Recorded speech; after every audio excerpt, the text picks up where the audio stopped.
साय मंत्रिमंडल विस्तार के पहले कई नामों का बुलबुला बना, बुलबुला फूटा भी, लेकिन उनमें से एक नाम का जो बुलबुला बना था, वो आखिरकार शपथ ग्रहण की दहलीज तक पहुंचा। वो नाम था दुर्ग के विधायक गजेंद्र यादव जी का। आज हमारे साथ मौजूद हैं और आज तमाम विषयों पर बातचीत करेंगे, लेकिन पहले तो बधाई बनती है गजेंद्र जी। जी बहुत बहुत धन्यवाद। आप सबको नमस्कार, धन्यवाद। और जिस तरीके से मैं कह रहा था कि कई नामों का बुलबुला बना, बुलबुला फूटा, कभी लगा कि चर्चा में तो आपका नाम शुरुआती दौर से है, कहीं ऐसा ना हो कि आखिरी वक्त पर पत्ता कट जाए, कभी ये भाव आया आपको?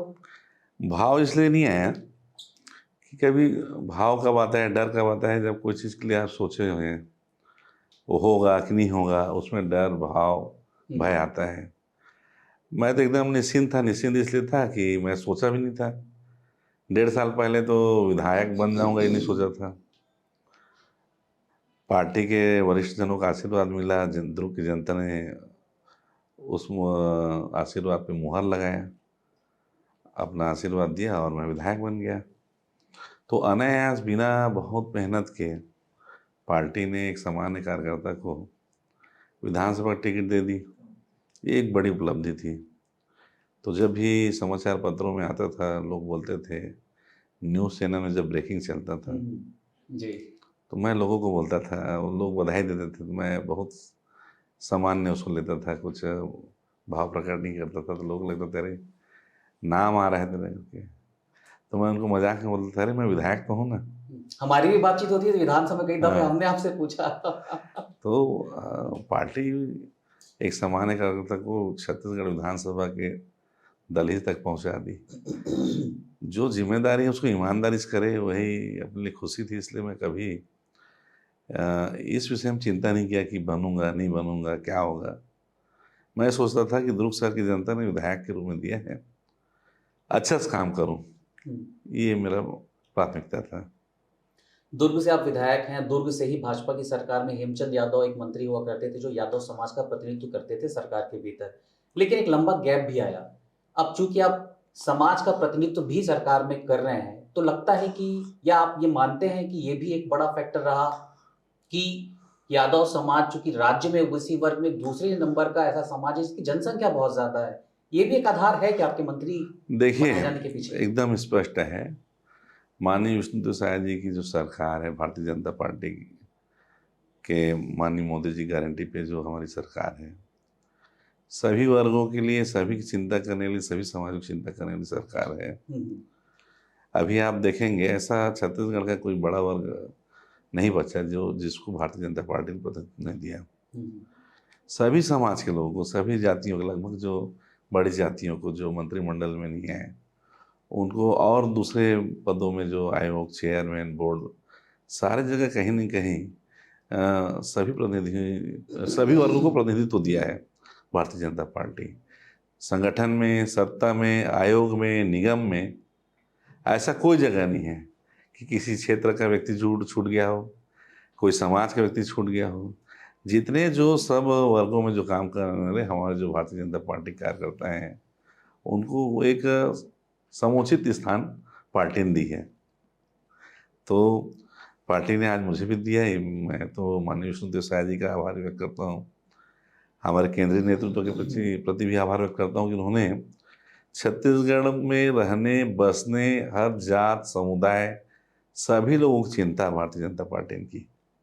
ठीक है, लेकिन एक बहुत महत्वपूर्ण पहलू आपके साथ ये भी जुड़ता है कि आप संघ बैकग्राउंड से भी आते हैं, बिरसा राम यादव जी के बेटे हैं, तो पृष्ठभूमि का भी तो असर होता है, कहीं ना कहीं मंत्रिमंडल में उसकी छवि दिखाई पड़ती है। देखिए, पृष्ठभूमि आप बोलोगे तो हमारे भारतीय जनता पार्टी की पूरी सरकार में, चाहे माननीय हमारे मुख्यमंत्री जी हैं विष्णुदेव साय जी, माननीय अरुण साहू जी, माननीय विजय शर्मा जी, माननीय केदार कश्यप जी, मैं, जितने हमारे माननीय मंत्री जी गण हैं, अधिकांश हमारे विधायक गण हैं, लगभग सब लोग का पृष्ठभूमि एक ही है, कोई अलग नहीं है। चूंकि राष्ट्रीय स्वयंसेवक संघ हम सबका मूल है। एक विचारधारा, देश, राष्ट्र, हिंदू समाज, एक विचारधारा के साथ राष्ट्रीय स्वयंसेवक संघ का निर्माण हुआ। देश को परम वैभव के शिखर पर ले जाने के लिए भारतीय जनता राष्ट्रीय स्वयंसेवक संघ का स्थापना हुआ। अब उसमें सभी क्षेत्रों में, राजनीतिक क्षेत्र में, विद्या के क्षेत्र में, मजदूर संगठन के क्षेत्र में, धर्म के क्षेत्र में, विद्यार्थियों के क्षेत्र में, महिलाओं के क्षेत्र में, सारे क्षेत्रों के लिए अलग अलग कार्यकर्ता उन्होंने निकाले। तो हम सब जो जितने भी विधायक हैं, जितने मंत्री हैं, ज़्यादातर किसी न किसी क्षेत्र के कोई ना कोई मूल हम हैं, जो बाद में मुख्य धारा से अलग आके हम भारतीय जनता पार्टी कार्यकर्ता बने।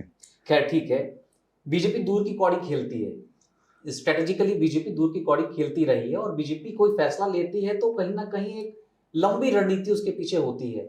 बिहार में चुनाव है, उसके बाद यूपी में चुनाव है, यादव समाज का बड़ा जनाधार दोनों ही राज्यों में देखने को मिलता है। एक संदेश देने की कोशिश भी क्या बीजेपी आपको मंत्री बनाकर करती हुई नजर आती है? आप नहीं मानते हैं? देखिए, बीजेपी कोई भी काम स्वार्थ से नहीं करती, बहुत स्पष्ट बोल रहा हूँ। ये कांग्रेस या अन्य दलों से डिफरेंट पार्टी है भारतीय जनता पार्टी। कोई भी काम जाति के आधार पे, स्वार्थ के आधार पे काम नहीं करती। भारतीय जनता पार्टी वो काम करती है जो राज्य के हित में, राष्ट्र के हित में क्या हो सके, वो भारतीय जनता पार्टी की प्राथमिकता रहती है। ये दूर की कौड़ी, ये जो आप बोल रहे हैं ये कोई दूर की कौड़ी नहीं है। हाँ, दूर की कौड़ी ये है, दूरगामी सोच की भारतीय जनता पार्टी है। आने वाले 20 साल बाद क्या होगा, कैसे भारत विकसित भारत की श्रेणी में आएगा, ये चिंता देश हित में दूरदर्शिता है। व्यक्तिगत स्वार्थ या जातिवाद को लेकर भारतीय जनता पार्टी कोई काम नहीं करती। देखिए, मतलब सामाजिक तौर पर जिस तरीके से भी सवाल पूछ रहा हूँ, उसमें एक आखिरी सवाल ये भी मेरा होगा कि चूंकि अब समाज का प्रतिनिधित्व सरकार में दिख रहा है, ठीक है, विधायकी मिल गई, अब मंत्री भी आप बन गए हैं, तो एक जाहिर सी बात है कि समाज के भीतर एक राजनीतिक तौर पर एक मजबूती भी के तौर पर इसे दर्ज किया जाता है। अब चूंकि आप मंत्री हैं, समाज का प्रतिनिधित्व सरकार में कर रहे हैं, समाज के भीतर राजनीतिक चेतना का भी एक तरीके से आने वाले दिनों में उदय होगा। जिस तरीके से कुर्मी की बहुलता राजनीतिक क्षेत्र में ज्यादा, कुर्मी समाज की मैं बात कर रहा हूँ, राजनीतिक क्षेत्र में ज्यादा दिखती है, साहू समाज का दबदबा दिखता है, छत्तीसगढ़ में संख्या बल में आप लोग कहीं ज्यादा हैं, तो एक संदेश तो जाएगा ना इससे। देखिए, बहुत साफ साफ बात है। हर समाज क्यों चाहता है कि राजनीति में उसका प्रतिनिधित्व? आपने कुर्मी समाज की बात कही। कुर्मी समाज आज इतना आगे क्यों है?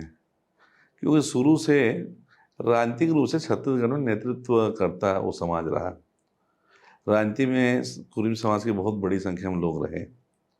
उसका लाभ ये हुआ, जब राजनीतिक जागरूकता आती है तो स्वाभाविक रूप से उसका फायदा प्रशासन में मिलता है। स्वाभाविक रूप से उसका फायदा एक उस समाज के जनजीवन के जो नीचे तबके के जो लोग हैं उनको भी एक प्रेरणा मिलती है। आज हम कुर्मी समाज की बात कर रहे हैं तो हमको बड़ा गौरव है।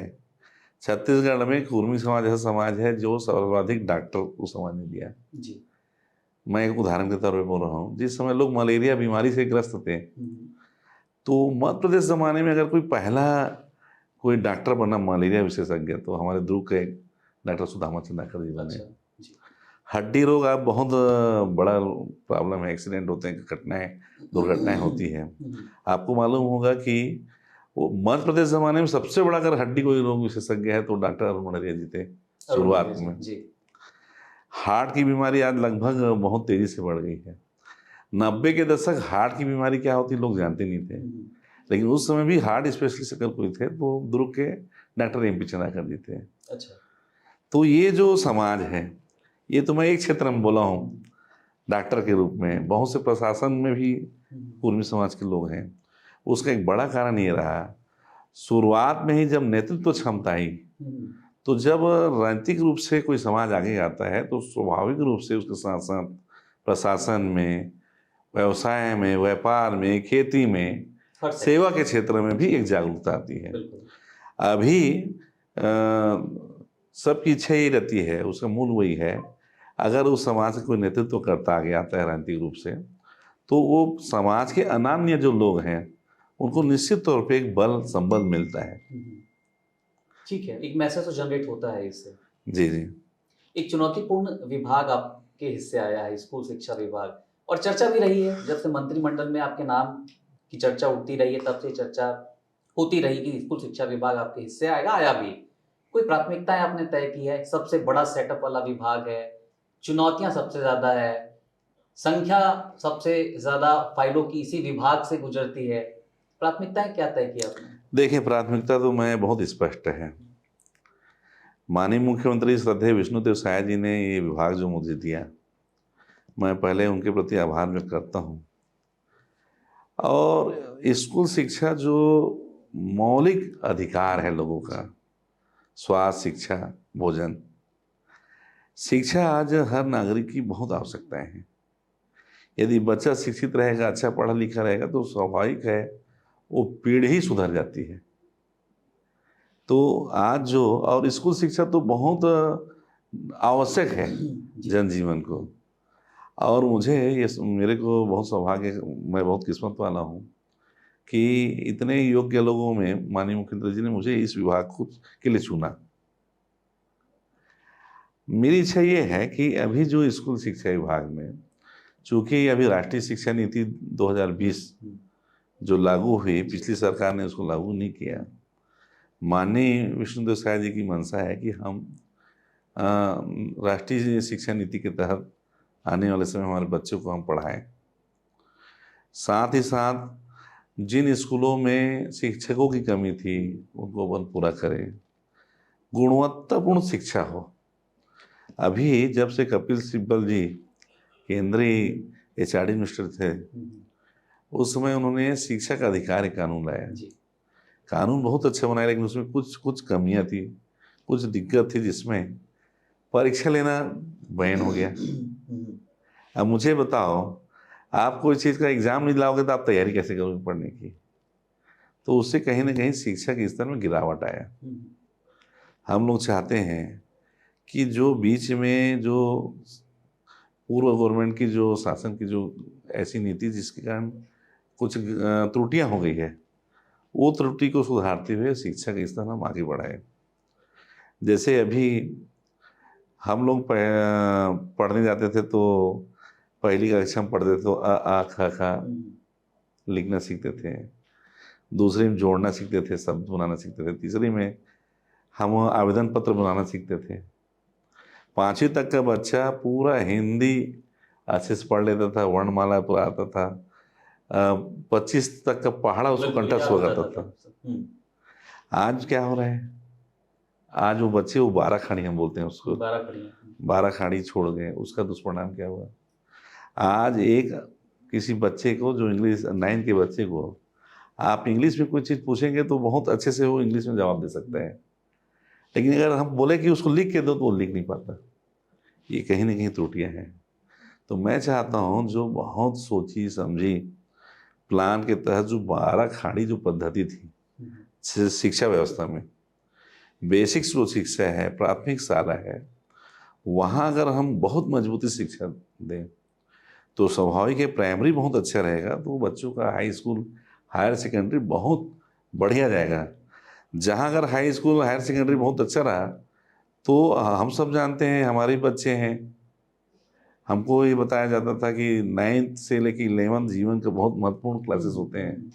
इसमें आप जितने गहनता से पढ़ेंगे वो हमारा ऐसा प्लेटफॉर्म होता है जो आने वाले भविष्य का दशा और दिशा तय करता है कि हम डॉक्टर बनेंगे, इंजीनियर बनेंगे, वकालत करेंगे, शिक्षक बनेंगे। ठीक है, बेसिक्स मजबूत होगा तो आगे की तो बेसिक शिक्षा मैं उस माननीय मुख्यमंत्री जी के निर्देश पे उसको बहुत मजबूत करने का, गुणवत्तापूर्ण शिक्षा, जो बेसिक शिक्षा उसमें गुणवत्तापूर्ण हमारी शिक्षा व्यवस्था हो, उसके लिए प्रयास करूंगा।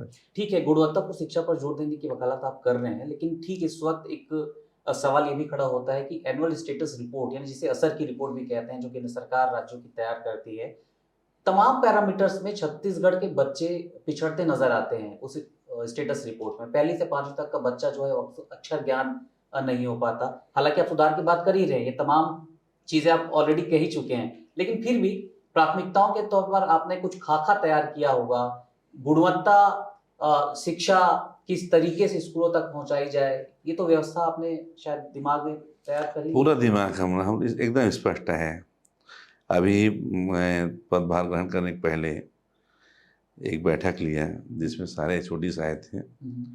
HODs के साथ साथ सभी प्रमुख संभाग के जो हमारे संयुक्त संचालक को बुलाया गया था। हमने सबसे एक ही बात कहा है, सतत मॉनिटरिंग अगर होगा स्कूलों में यदि सचिव लेवल का अधिकारी या डायरेक्टरेट लेवल का अधिकारी संभाग में जाएगा, संभाग लेवल का अधिकारी जिला मुख्यालय में जाएगा, जिला मुख्यालय का अधिकारी बीओ लेवल तक जाएगा, बीओ लेवल तक का अधिकारी संकुल तक जाएगा, और संकुल का जो प्रिंसिपल है वो प्राथमिक स्कूल तक अगर जाएगा, अगर मॉनिटरिंग कंटिन्यू होगा तो बहुत तेज़ी से हमारे शिक्षा की व्यवस्था में गुणोत्तर बढ़ोतरी होती जाएगी। ये मैंने पहले उनको बताया। दूसरा, मॉनिटरिंग के साथ साथ जो हमारे कई शिक्षक ऐसे हैं, ये शिक्षकों की बात है। शिक्षा विभाग में ऐसा देखा जाता है, मैं कोई शिक्षक रिटायर हो रहा है, पार्ट पेमेंट के लिए वो महीनों घूमता है, जीपीएफ निकालने के लिए उसको चक्कर लगाने पड़ते हैं।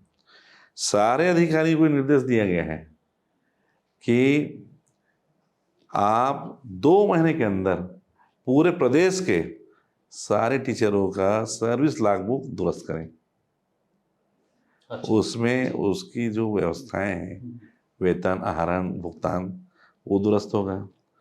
कौन शिक्षक कैसा है, उसका कैरेक्टर, उसकी कार्य पद्धति, ये भी हमको मालूम चल जाएगी।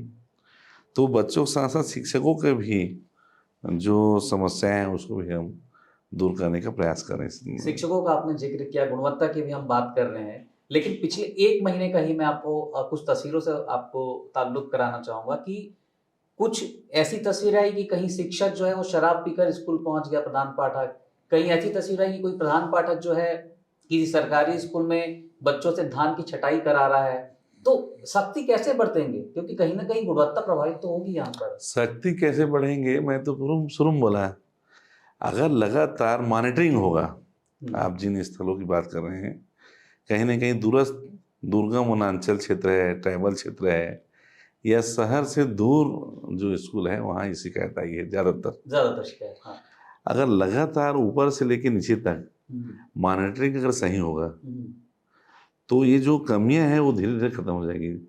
जब तक शिक्षक अलर्ट नहीं होगा, वो अलर्ट कब होगा, जब वो ऊपर का अधिकारी लगातार जाएगा, आएगा, बच्चों से संवाद करेगा, शिक्षकों से संवाद करेगा, उनकी परेशानी क्या है उसको जानने की कोशिश करेगा।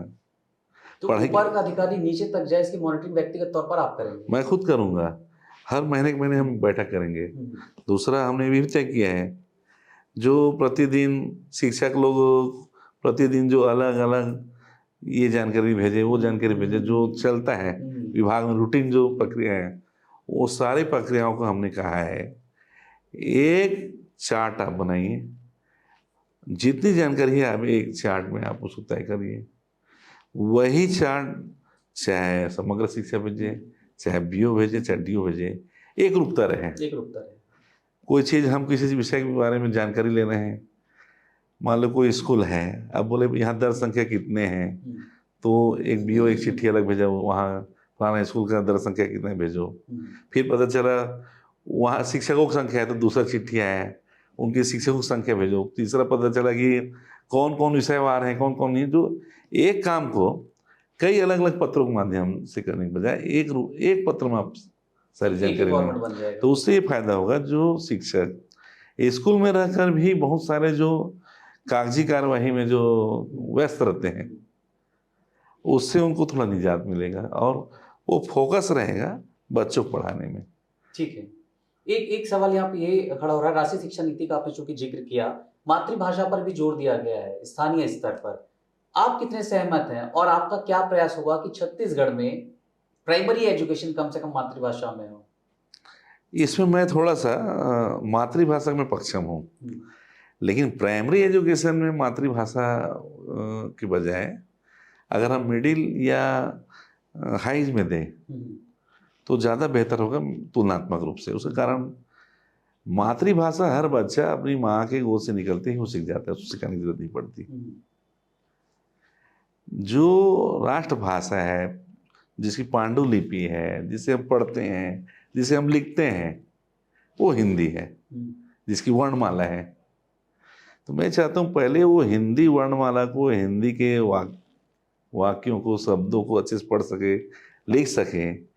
जब वो उसका बेस मजबूत हो तब हम और दूसरी भाषाओं को भी हम मजबूती से उनके ऊपर ला सकते हैं, उनको पढ़ा सकते हैं, बोल सकते हैं, उनको आगे बढ़ा सकते हैं। तो मैं तो ये सोचता हूँ, मैं बिल्कुल इसके सहमत हूँ, चूँकि हमारे बहुत सारी बोलियाँ हैं, चूँकि वो छत्तीसगढ़ है, छत्तीसगढ़ में ट्राइबल एरिया है, तल भी है, गोंडी है। सब प्रकार की हैं। जी। तो मैं खुद चाहता हूँ कि लोकल जो बोली भाषाएं वहाँ के जो स्थानीय शिक्षक हैं वो उनको जाने। और मैं आपने विषय बोला तो मैं बोल रहा हूँ, जो बैठक में हमने ये भी तय किया है, संभागवार जिले के भौगोलिक और वहाँ की भौतिक स्थिति को देखते हुए एक प्लान शिक्षा विभाग तैयार करेगा। हम ऐसा बिल्कुल नहीं कहेंगे कि एक रोड मैप है, सरगुजा भी इसको अडॉप्ट करे, बस्तर भी अडॉप्ट करे, क्योंकि सब जगह की परिस्थितियाँ अलग है। रायपुर, दुर्ग, भिलाई की स्थिति अलग है, बस्तर की अलग है, सरगुजा का अलग है, जसपुर के अलग है।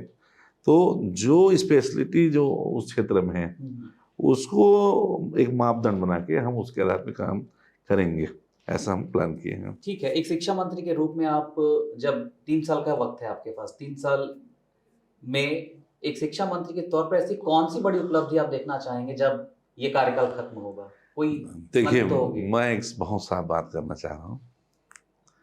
मैं सरकारी स्कूल से पढ़ के निकला हूँ। मैं भी सरकारी स्कूल का हूँ जी।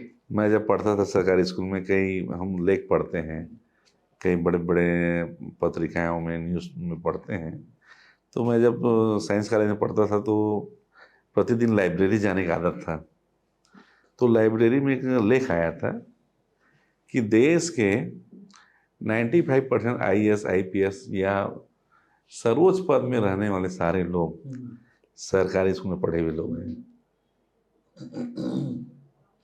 तो ये मैं समझता हूँ कि जब मैं पढ़ता था उस समय गवर्नमेंट मल्टीपर्पज़ स्कूल, वहाँ 60% होना अनिवार्य था एडमिशन के लिए। 6वीं में अगर आप 5वीं में आप 60% से कम आपका नंबर आया है तो 6वीं में एडमिशन नहीं होता था वहाँ। तो मेरी इच्छा ये है, जब देश के सारे IAS IPS CO बड़े बड़े जो हमारे उद्योगपति हैं गवर्नमेंट स्कूल से पढ़ के निकले हैं, तो इसमें ये कहीं ना कहीं ये बात तो है कि अभाव में बच्चों का बहुत बौद्धिक मानसिक स्तर तेज बढ़ता है। मैं चाहता हूँ जो पहले आज से 20 साल पहले हर पालक चाहता था कि उसके बच्चों का एडमिशन सरकारी स्कूल में हो, मेरी इच्छा है कि वापस हम ये 3 साल में इतना काम करें शिक्षा विभाग में कि लोग वापस सरकारी स्कूल की ओर जाएं। ये मेरी प्राथमिकता है, क्योंकि ये बहुत बड़ा विषय नहीं है। अभी भी आज भी बड़े से बड़ा व्यापारी, बड़े से बड़ा अधिकारी, बड़े से बड़ा धनी व्यक्ति भी चाहता है, अगर कॉलेज की बात है तो आज भी वो सरकारी कॉलेज को प्राथमिकता देता है। तो मैं चाहता हूँ जब आज कॉलेज में लोग प्राथमिकता से गवर्नमेंट कॉलेज की ओर जाते हैं तो प्राथमिकता से प्राथमिक शिक्षा के लिए भी वो शासकीय स्कूल की ओर क्यों ना जाए। ये मेरी इच्छा है और मैं भरसक प्रयास करूँगा कि उसमें हम काम करें। तो स्कूल का स्ट्रक्चर, उनका उसका इंफ्रास्ट्रक्चर, जो टीचर्स हैं उनका हाईली एकेडमिक बैकग्राउंड या उनकी लगातार ट्रेनिंग, ये सारे इंपॉर्टेंट फैक्टर्स होंगे जिस पर आपको काम करना पड़ेगा। लेकिन दूसरी बात, पैरेलल कैसे बच्चे आएंगे? असर की रिपोर्ट में ये भी तथ्य है कि 8,000 से ज्यादा स्कूल जर्जर हालत में है राज्य में। तो कैसे चीजें बेहतर होंगी? क्योंकि बड़ा टास्क आप बता रहे हैं, आसान नहीं है आपके लिए। देखिए, मैं आपको कह रहा हूँ, आपने बोला 8,000 स्कूल जर्जर है। स्कूलों की संख्या कितनी है आपने बताया नहीं। लगभग 60,000 हमारे स्कूल हैं जी। लगभग जी। संख्या कम हो सकती है, ज़्यादा हो सकती है, मैं नहीं कहूँगा। 60,000 स्कूल में 8,000 स्कूल जर्जर हो सकते हैं, बिल्कुल हो सकते हैं। क्यों हो सकते हैं? आपने कभी उसका कारण जाना? मैं बता रहा हूँ कारण। कई स्कूल ऐसे हैं जो आज़ादी के भी 30 साल पहले, 50 साल पहले खुले। कई स्कूल ऐसे हैं जिसको खुले अभी 5 साल हो गए, कई स्कूल ऐसे हैं जो 25 साल हो गए, कई स्कूल ऐसे 80 साल हो गए, कई 75 हो गए। ऐसे हमारे ज़्यादातर स्कूल ऐसे हैं जो न्यूनतम 10 साल पहले स्कूल खुले हैं। तो स्वाभाविक रूप से इतने बड़े पुराने समय से जो स्कूल चल रहे हैं, बिल्डिंग जर्जर होगी, कई जगह बिल्डिंग खराब भी हो सकता है, कई जगह पानी टपकता होगा। मैं कहीं इनकार नहीं कर रहा हूँ, लेकिन जब हम शिक्षा व्यवस्था सुधारने जाएंगे तो प्राथमिकता के आधार पे जब शिक्षा व्यवस्था हम अच्छा करेंगे तो स्वाभाविक रूप से अगर हम शिक्षा की व्यवस्था अच्छा करेंगे तो उनकी बैठने की व्यवस्था अच्छा हो, पढ़ाई का स्तर अच्छा हो, स्कूल परिसर अच्छा रहे, स्वच्छ रहे, साफ सुथरा दिखे, दिखने में वो अट्रैक्टिव रहे, जहाँ लोग जा सके। ये सारे चीज़ें अगर गुणवत्ता की बात करें तो गुणवत्ता में स्टूडेंट के पढ़ाई से लेके वो उसका आसपास का वातावरण भी बेहतर हम करने का प्रयास करेंगे। ठीक है, लेकिन पिछली सरकार ने तो आत्मानंद स्कूल खोला था, वहां पे एडमिशन के लिए विधायकों की पर्ची चलने लग गई थी, तो टास्क तो बड़ा आप मानते होंगे। देखिए, पिछली सरकार ने आत्मानंद खोला, बहुत अच्छा काम किया, लेकिन उसमें एक बड़ी गलती हुई। वो तात्कालिक लाभ लेने के लिए आत्मानंद हड़बड़ी में उन्होंने किया। हड़बड़ी इसलिए कह रहा हूं, उसी समय राष्ट्रीय शिक्षा नीति लगभग तैयार हो गई थी।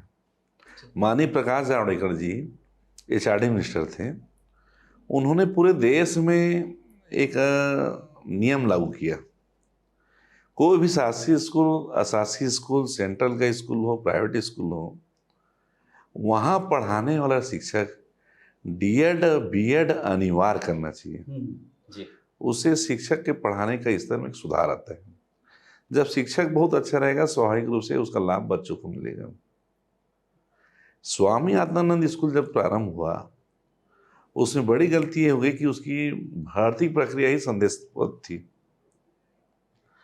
हमारे दुर्ग जिले में ही ऐसा हुआ कि बहुत से ऐसे विभागीय कर्मचारी थे जिन्होंने अपने रिश्ते नातेदारों को उन्होंने भर्ती करा दिया। एक पहली कमी। दूसरा, मैं कहीं शिक्षक भर्ती करता हूँ तो मेरा पहला दायित्व है कि उस शिक्षक का वेतन का हरण कैसे हो, भुगतान कैसे हो, उसकी आर्थिक स्थिति की चिंता कैसे हो, इसमें हमको ध्यान देना पड़ेगा। इन्होंने, पिछली गवर्नमेंट ने पूरा आत्मानंद स्कूल को जिला के कलेक्टर के माध्यम से डीएमएफ के राशि के आधार पर उन्होंने छोड़ दिया। उसमें शिक्षक भर्ती में भ्रष्टाचार हुआ। फिर विधानसभा को क्वेश्चन लगा, कई ऐसे स्कूलों में इतने खर्च हुए जितने में नई बिल्डिंग बन जाती, बिल्डिंग में भी बहुत भ्रष्टाचार हुआ। तो ये जो आत्मानंद स्कूल था, उसको अभी माननीय विष्णुदेव साय जी ने किसी प्रकार कोई कमी ना हो, वेतन में कोई दिक्कत ना हो, विसंगतियां ना हो, शिक्षा का स्तर भी बने, उसके लिए उन सारे स्कूलों को हम धीरे धीरे पीएम श्री स्कूल में कन्वर्ट करने जा रहे हैं, जिससे पीएम श्री होने से भारत सरकार के दिशा निर्देश का पालन होगा, पर्याप्त संसाधन मिलेगा, एक निश्चित डाइस कोड उस स्कूल को रहेगा, जिससे कोई प्रकार की कमी, शिक्षण संबंधित कोई प्रकार की कमी नहीं होगी। नहीं तो क्या सारे आत्मानंद को पीएमसी में कन्वर्ट कर दिया? अभी लगभग 300 स्कूल हो चुके हैं। आने वाले समय में जितने भी हमारे आत्मानंद स्कूल हैं, हमारी कोशिश ये रहेगी सारे स्कूलों को हम आत्मानंद में लेंगे, पीएमसी में लेने की कोशिश करेंगे। ओके, एक महत्वपूर्ण विभाग आपको मिला है विधि और विधायी विभाग। दुर्ग में आपने शायद एक बयान दिया कि दुर्ग में उसका खंडपीठ शुरू किया जाएगा। उसमें बाद में चूंकि हमारा जो विधि विधायी विभाग है पूर्णतः माननीय सुप्रीम कोर्ट के निर्देशों के अनुरूप में, माननीय हाई कोर्ट के अनुपालन में हम सब काम करते हैं। उनसे निवेदन करेंगे जो दुर्ग नहीं, जो छत्तीसगढ़ के हित में जो अच्छा काम हो सके, माननीय न्याय सुप्रीम कोर्ट से, माननीय हाई कोर्ट से हम निवेदन करेंगे कहाँ क्या हो सकता है, उनसे अनुरोध करेंगे और उनके अनुपालन में हम काम करेंगे। एक आखिरी सवाल है, दुर्ग की सियासत का आप एक अहम किरदार हो गए हैं मंत्री बनने के बाद। खास तौर पर दुर्ग भाजपा की राजनीति में भी कई ध्रुवों वाली जगह है, कई ध्रुव वहां पर काम इस वक्त करते नजर आते हैं। कई खेमे दुर्ग की राजनीति में भाजपा के भीतर देखने को मिलता है, और उस बीच आप एक अहम किरदार के तौर पर आपका उदय होता है। बहुत चुनौतीपूर्ण तो नहीं होगी सियासत दुर्ग के आने वाले दिनों में? दुर्ग में कहीं कोई चुनौती नहीं है। आप उस चुनौतीपूर्ण बोलते हैं, दुर्ग से अच्छा बेहतर राजनीतिक क्षेत्र अभी प्रदेश में मुझे लगता है भारतीय जनता पार्टी के लिए।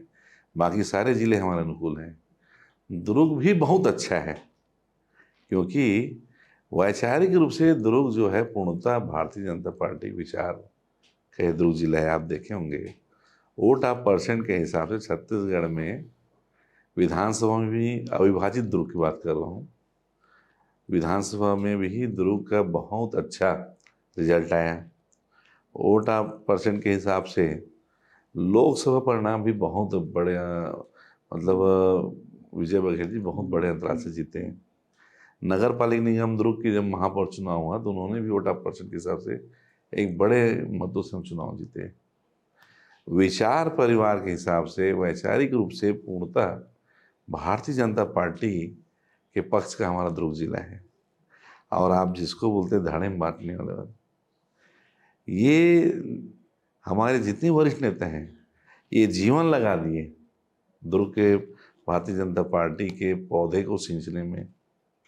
ऐसे वरिष्ठों का मार्गदर्शन में अगर काम करें तो मेरे जैसे नए पहली बार के विधायक को अगर मैं अपने पुराने वरिष्ठ जनों का आशीर्वाद काम करूंगा तो और भारतीय जनता पार्टी के आधार को मजबूत करने में एक बड़ा भूमिका अदा कर लूँ, ये मेरा सौभाग्य रहेगा। बहुत सदा हुआ जवाब देते हैं गजेंद्र यादव जी।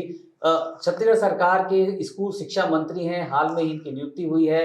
स्कूल शिक्षा विभाग को लेकर इनके लिए विभाग जरूर नया है, लेकिन जिस तरीके से बातचीत हुई लगता है कि विभाग की तकनीकी जानकारी इनके पास पहले से ही मौजूद है।